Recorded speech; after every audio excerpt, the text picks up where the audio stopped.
¿Cómo están todos? Bienvenidos. Esto es Entrevista Verdadera. Estamos iniciando el programa en vivo, en directo, aquí en la red. Vamos a hablar de la figura de Patricio Aylwin. Falleció esta mañana y por supuesto que se ha hecho todo un recuerdo de su vida política. Estamos en el estudio con Juan Carlos Latorre. Ha sido diputado en varias oportunidades por la Democracia Cristiana. Fue presidente del partido y colaboró siempre con los gobiernos de la Concertación. Juan Carlos, ¿cómo está? Muchas gracias por venir. Mucho gusto saludarte, Beatriz, y bueno, contento de estar aquí en el canal. Y sobre todo hoy día para poder recordar la figura de un hombre tan ejemplar que se nos ha ido y que va a ser motivo de probablemente uno de los homenajes más importantes que se le haya hecho a alguien en la historia de nuestro país. Juan Carlos, quiero invitarlo a todos ustedes también a ver la siguiente nota que preparó Catherine Flores y que tiene que ver con los hitos políticos en la vida de Patricio Aylwin. Sí, señores, sí, compatriotas, civiles o militares, Chile es uno solo. A los 97 años de edad falleció el líder de la Democracia Cristiana, luego de sufrir un episodio cardíaco que agravó su estado de salud. Hijo de Laura Zócar y Miguel Aylwin, Patricio fue el mayor de 5 hermanos. Los 4 hombres estudiaron Derecho para seguir el camino del patriarca del hogar, figura que despertaba una gran admiración en el expresidente. Él era un hombre bastante estricto, pero al mismo tiempo muy justo y con un corazón muy grande. Nació en Viña del Mar un 26 de noviembre de 1918. Cursó sus primeros estudios en el Colegio de los Padres Salesianos de Valdivia. Con una intensa vocación por las leyes, en 1936 ingresó a la Universidad de Chile, donde estudió Derecho para titularse como jurista. Su gran presentación al mundo político comenzó en 1949, cuando ingresó a la Falange Nacional, donde se consagró como dirigente hasta ser uno de los fundadores del Partido Demócrata Cristiano de Chile. Desde 1964 y hasta 1973, Aylwin ocupó el cargo de senador por Curicó, Talca, Linares y Maule. En 1971 fue elegido presidente del Senado. Su sello fue establecido en 1989, fecha en la que se presentó como candidato a la presidencia de la República, obteniendo el triunfo con un 55,2% de los votos, cifra que lo llevó a recibir la banda presidencial el 11 de marzo de 1990, convirtiéndose así en el primer presidente democrático en Chile tras 17 años de dictadura.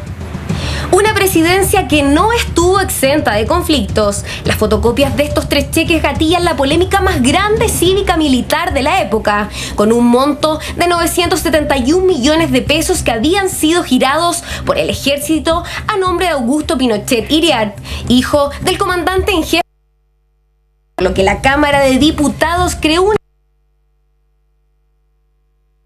ejercicio de enlace. No fue el único conflicto de tensión. El 28 de mayo de 1993, mientras el presidente Aylwin estaba de gira por Europa, un contingente de boinas negras rodeó el edificio de las Fuerzas Armadas y fue el inicio del boinazo. Esta situación a los 5 días retornó a la normalidad. Aylwin anunció un proyecto de ley para resolver el conflicto conocido como Pinocheques, el que quedó en nada por la falta de acuerdo entre los parlamentarios de la Concertación y que 2 años después se cerró sin tener respuesta. Amigo de sus amigos, cercano a su familia, el regalón de sus 5 hijos y 4 hermanos, 17 nietos y 6 bisnietos, se caracterizó por ser católico, comprometido, puntual y detallista. Prueba de esto es la libreta negra que lo acompañó de por vida a cada reunión, exposición y cátedra. El Pato, como le decían sus cercanos, dejó una huella imborrable en su círculo más íntimo. Llamó la atención por su solidaridad, la que lo llevó a ser condecorado con el Premio Héroe de la Paz en octubre del 2008, entregado por la Universidad Alberto Hurtado. He amado a mi patria y he intentado servirla de la mejor forma.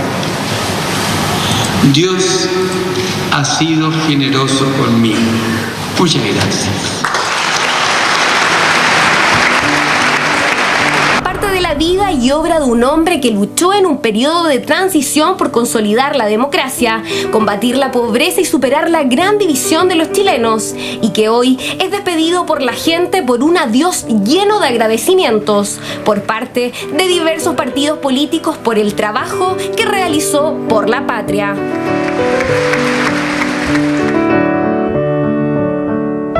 Vamos a revisar también una serie de reacciones, palabras, después de conocida la muerte de Patricio Aylwin.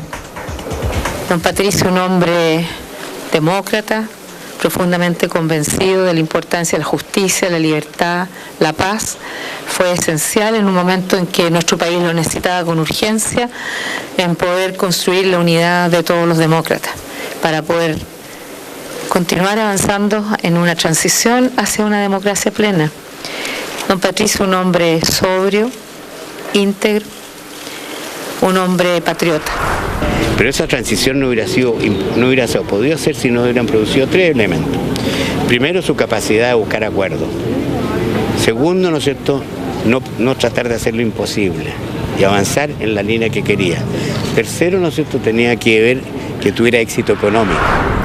Que fue capaz de decirle al país en el Estadio Nacional: yo voy a construir la unidad del país, y después fue capaz, cuando salió el informe Rettig, de decirle a la gente: yo les pido perdón a nombre de todos nosotros por las violaciones a los derechos humanos que hubo en Chile. Bueno, él tiene muchas características, pero si yo tuviera que destacar una, era un hombre bondadoso, era un hombre que inspiraba confianza, era un hombre que, aunque estuviera en la trinchera opuesta, siempre actuaba de buena fe, con buena voluntad. Que ahora vamos a conocer otros aspectos de la personalidad, por eso estamos con Juan Carlos Latorre. Juan Carlos, ¿cuándo conoció usted a Patricio Aylwin? Bueno, lo conocí siendo estudiante universitario, la verdad, y muy de cerca en un momento muy especial de la historia de la democracia cristiana, que es el momento en que se produce un quiebre, fundamentalmente a nivel juvenil. Se forma en una etapa el MAPU y después la izquierda cristiana, con gente que renunció a la democracia cristiana. Y don Pato en ese momento fue una de las personas que estuvo muy cerca de la juventud, muy cerca de nuestro. Incluso en parte de ese tiempo él era ya presidente del Senado y tuvo un acercamiento hacia quienes intentábamos desde el partido, desde la JDC en ese momento, yo era vicepresidente nacional en ese entonces, evitar este quiebre. Yo lo conocí bien en ese momento, él era senador por Talca, Linares, Curicó, toda la provincia del Maule.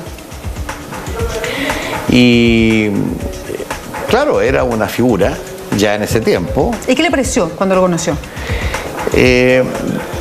Cuando lo conocí en esa época, la verdad es que tenía yo tenía un respeto por las figuras que representaban en ese momento a nuestro partido en el Parlamento, y particularmente él, que era una figura muy destacada.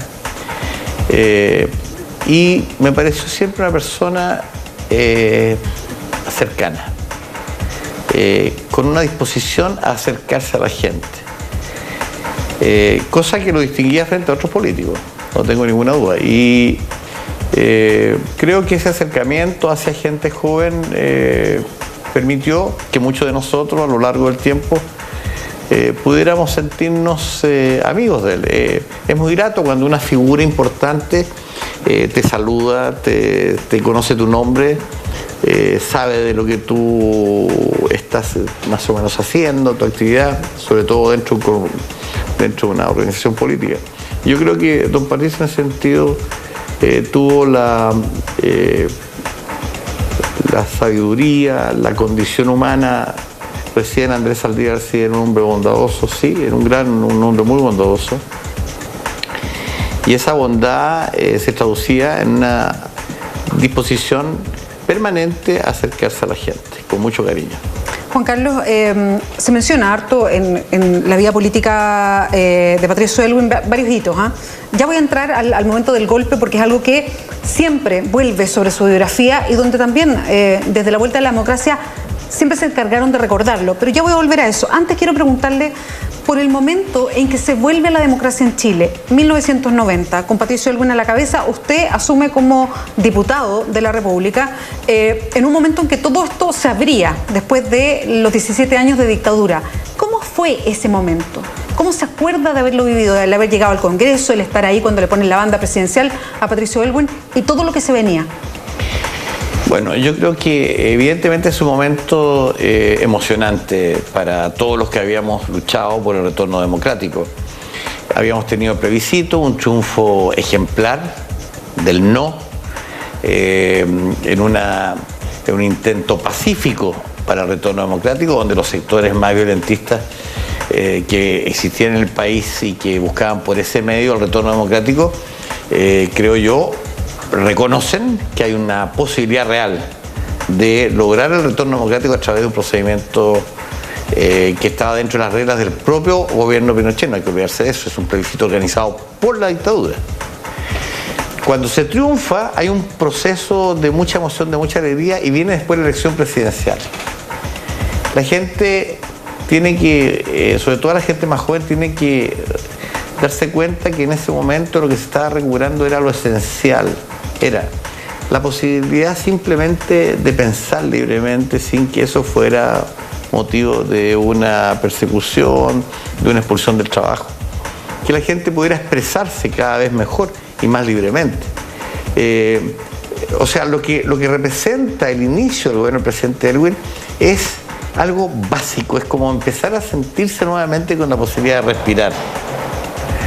Y la institucionalidad no es democrática. En consecuencia, aquellos que asumimos en el Parlamento en ese momento tenemos que abocarnos a construir el Congreso. El Congreso era una mole de cemento, para muchos muy mal concebida, pero era eso.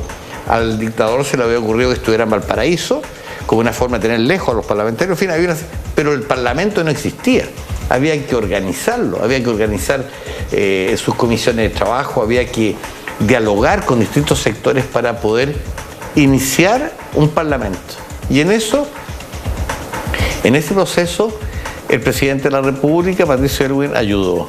Fue un hombre que tenía una tremenda experiencia parlamentaria y que estuvo dispuesto a colaborar con aquellos que, en su mayoría, por primera vez estábamos en un parlamento elegido democráticamente, con una condición especial. Había senadores designados, el dictador estaba de comandante en jefe de las Fuerzas Armadas, es decir, una cosa inédita probablemente en la historia de muchos países, en su retorno democrático.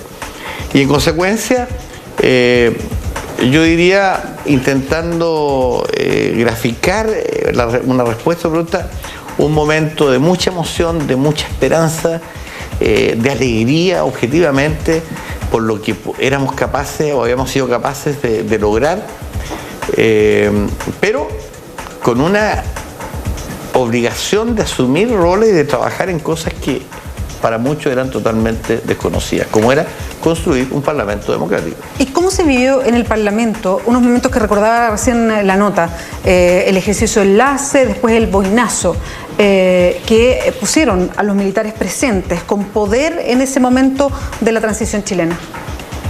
Fue un momento de mucho temor, de mucho nerviosismo. ¿A juicio suyo hubo riesgo de perder lo que se había ganado en ese momento? ¿Se sintió eso? Yo estuve muy cerca en ese momento estuve muy cerca de don Patricio en esos días. En uno de estos eventos él estaba en Chile, en ese momento estuvimos muchos en su casa. Un temor, un temor porque sabíamos que estábamos en una situación que podía derivar en cualquier momento en que algún zafado por ahí, como ya había ocurrido, no olvidemos que habíamos tenido el hecho del coronel, entiendo en esa época, Sara, que no pidió autorización en la parada militar y que ofendió, en mi opinión, la dignidad del cargo del presidente de la República. Probablemente no a don Pato, que era un hombre muy sencillo, pero que actuó en forma absolutamente inaceptable. Y entonces había muchos oficiales que todavía creían que ellos estaban en condiciones de darse algún gustito. Y uno no era capaz de distinguir dónde estaban aquellos que podían en un momento dado iniciar una rebelión que pudiera tener algún efecto desestabilizador. En ese sentido hay que tener presente que siempre la preocupación de don Patricio, y en mi opinión lo hizo muy bien, fue lograr que el país se mantuviera con estabilidad, que pudiera retomar un camino de respeto a los derechos fundamentales, de diálogo entre los sectores que pensaban, entre las personas que pensaban distintas, y al mismo tiempo asumir la necesidad de un crecimiento económico. Yo diría que muchas de las cosas que no se persiguieron en Chile, como por ejemplo lo que yo considero fue un robo en las privatizaciones de muchas empresas, si no se persiguieron en ese momento en forma categórica era porque se suponía que eso podía desestabilizar al país. Juan Carlos, quiero volver justamente con ese tema, a propósito de esa frase que quedó para siempre de Patricio Aylwin, de justicia en la medida de lo posible, a propósito de la época, y también le voy a preguntar por cuánto empaña o perjudica la figura de Patricio Aylwin el que haya apoyado el golpe militar el año 73. Vamos a hacer una pausa y volvemos con la conversación con Juan Carlos Latorre. Sigues en Entrevista Verdadera, estamos conversando con el ex diputado, ha sido miembro también de los gobiernos de la Concertación, fue presidente de la Democracia Cristiana, Juan Carlos Latorre. Juan Carlos, antes de irnos a la pausa, le quería preguntar por dos situaciones en la vida también política que estamos revisando de Patricio Aylwin. Quiero partir por la posición que él tomó como presidente del Senado para la época del golpe militar. Él apoyó el golpe militar y eso de alguna manera se le recordó durante toda su vida, especialmente después que volvimos a la democracia. ¿Cuánto ensucia la imagen de Patricio Aylwin ese hecho en específico? En mi opinión, no le ensucia nada, porque aquellos que conocimos lo que fue la experiencia de la Unidad Popular en nuestro país, podemos coincidir, sin excepción, de que tuvimos un gobierno que paulatinamente generó un conflicto social en que sectores que parecían casi irreconciliables en el país se enfrentaban en todos los niveles. No solamente en el Parlamento, la discusión típica entre políticos, no, había un enfrentamiento entre estudiantes que tenían distintas concepciones respecto a lo que debía ser la educación o lo que debía ser la reforma universitaria en el caso de los estudiantes universitarios. Había una disputa incluso dentro del mundo de los trabajadores, también en el mundo campesino. Entonces, yo tengo la impresión de que podemos discutir respecto de si la salida que el país tenía en ese momento podía efectivamente ser un gran acuerdo nacional.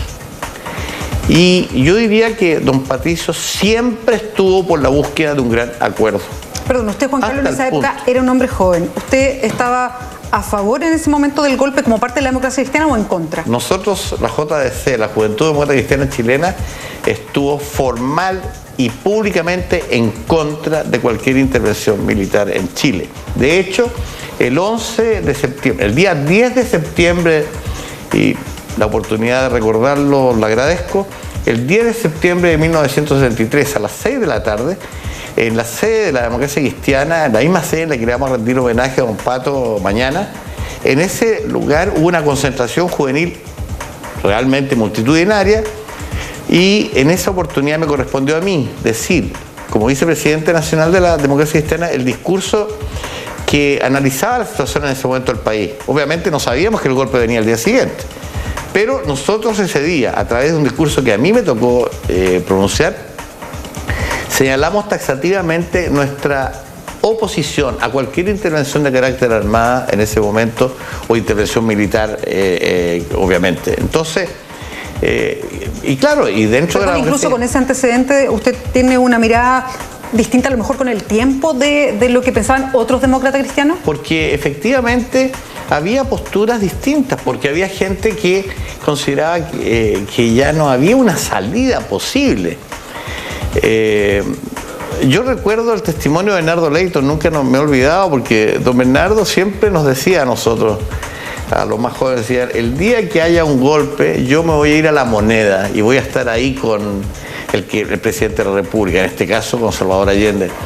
Y él lo decía a partir de sus convicciones profundamente democráticas y a una vida de compromiso en esa línea absolutamente permanente. Pero eso no significaba que entre nosotros no existiera una discusión respecto a lo que estaba pasando, respecto a, por ejemplo, si uno analiza el gobierno de Allende, uno puede decir que Allende era un hombre que tuvo una trayectoria democrática indiscutible y que llegó al poder a través de una elección democrática, en fin. Pero su gobierno no fue un buen gobierno. Fue un mal gobierno desde el punto de vista del avance social, no se logró lo que él planteó. El último gobierno que realmente consolidó un desarrollo social, económico, antes del golpe fue el gobierno de Frei Montalva. Y eso hoy día es un hecho histórico, indiscutible. Juan Carlos, lo quiero llevar después a la otra pregunta y tiene que ver con algo que conversamos incluso un poquito antes de irnos a comerciales y que lo recordaba Andrés Saldívar hoy día y que tiene que ver con la fórmula de gobierno de Patricio Aylwin al recuperar la democracia y entender que su gobierno era de transición, que tenían que cumplirse una serie de metas para darle institucionalidad a esta democracia recobrada, hacerlo distinto a lo que pasaba en dictadura. Y para eso, y a lo mejor Patricio Aylwin lo resumió en una frase bien concreta que él decía, justicia en la medida de lo posible, y si uno quiere, dice, en la medida de lo posible, varias cosas. Entre ellas usted menciona cosas que quedaron pendientes y olvidadas para siempre, como fueron los traspasos truchos de las empresas públicas a manos privadas, en fin, el aceptar un modelo absolutamente neoliberal instalado en Chile. ¿Cuánto de eso era lo único que se podía hacer, a su juicio, en ese gobierno de Patricio Aylwin, o si hubo temor de enfrentarse de una manera distinta a quienes habían tenido el poder en dictadura? Mira, yo creo que avanzar en un proceso de reconstitución democrática, en un respeto a los derechos humanos, en hacer justicia en el país, en avanzar en distintos ámbitos sociales en la medida de lo posible, es parte de la sabiduría de Patricio Aylwin. Muchos jóvenes hoy día, incluso hijos míos, nos ven como que fue una época de transacciones. ¿Pero no fue una época de transacciones? Pero una época en que la transacción era el medio para poder garantizar un país que pudiera salir adelante después de una etapa negra, en que las personas no estaban dispuestas a respetarse entre ellas, en que había persecución, que hubo torturas, que hubo muerte, que la gente no se atrevía a decir lo que pensaba, porque hoy día la gente no se olvida muchas veces de eso, y sobre todo la gente más joven que no tuvo la oportunidad de conocer lo que fue ese tiempo, a veces no se da cuenta que el régimen de Pinochet fue brutal en su expresión respecto al respeto a los derechos de las personas, en todos los ámbitos. Yo podría latearte hablando de eso, ¿ya? Pero lo que no cabe ninguna duda es que una vez que se inicia el régimen democrático es necesario darse cuenta que hay muchos chilenos que participaron en situaciones bastante oscuras, tanto desde el punto de vista económico, desde el punto de vista del ejercicio de su poder, o incluso en materia de derechos humanos, y que son parte también de nuestro país, y que es necesario ver cómo desarrollar una nueva posibilidad de construir juntos el futuro. Y entonces los conceptos de diálogo, de reconciliación, de unidad nacional, salía en el video cuando Don Pato dice en el Estadio Nacional, el día que asumió, en el momento en que está asumiendo el poder, dice, vamos a construir con todos los chilenos, civiles y militares, dice él. Y en el momento que dice militares se produce una pifiadera en el estadio. Y él, en vez de eludir el punto, lo reafirma y dice, sí, chilenos todos, civiles y militares. Y la gente aplaude. O sea, también no solamente es un llamado a la unidad, sino que también es una muestra de que el país está viviendo una situación compleja desde ese punto de vista. Que para poder volver a una normalidad democrática, había que ceder en muchos aspectos. No en los principios. Yo te podría contar de cómo de repente durante el gobierno de Aylwin nos llegaba al Parlamento la petición de que pudiéramos apoyar un proyecto de ley que realmente nos dolía el estómago tener que hacerlo. ¿Por qué? Porque era parte de este tratamiento. ¿Cuál se acuerda usted? Uno, por ejemplo. ¿Cuál? Ya a esta altura las cosas no tienen por qué ser secreto, obviamente, pero en una oportunidad tuvimos que votar un proyecto de ley en que sabíamos que en ese momento nos estaba garantizando los recursos para que personas que habían participado como miembros de la DINA o del CNI siguieran manteniendo su sueldo y su permanencia en las Fuerzas Armadas. Lo sabíamos. Y se nos decía, miren, en vez de tenerlos sueltos, los queremos tener aquí. Y había muchos argumentos. Y obviamente nosotros los parlamentarios teníamos que actuar en ese sentido, acompañando una tarea de gobierno extraordinariamente compleja. Si yo le cuento hoy día esto a un joven, de los que tienen que construir el futuro de nuestro país, ellos dicen, eso no lo debieron hacer nunca, perdón. Yo digo, prefiero que me juzguen por haberlo hecho y haber colaborado en ese sentido, a que el país hubiera entrado nuevamente en un periodo de inestabilidad, de persecución y de enfrentamiento como el que tuvimos en otras épocas. Juan Carlos Latorre, muchas gracias por acompañarnos hoy día en esta conversación. Muchas gracias a ti, Beatriz, te agradezco mucho. Buenas noches. Vamos nosotros ahora a un resumen de noticias.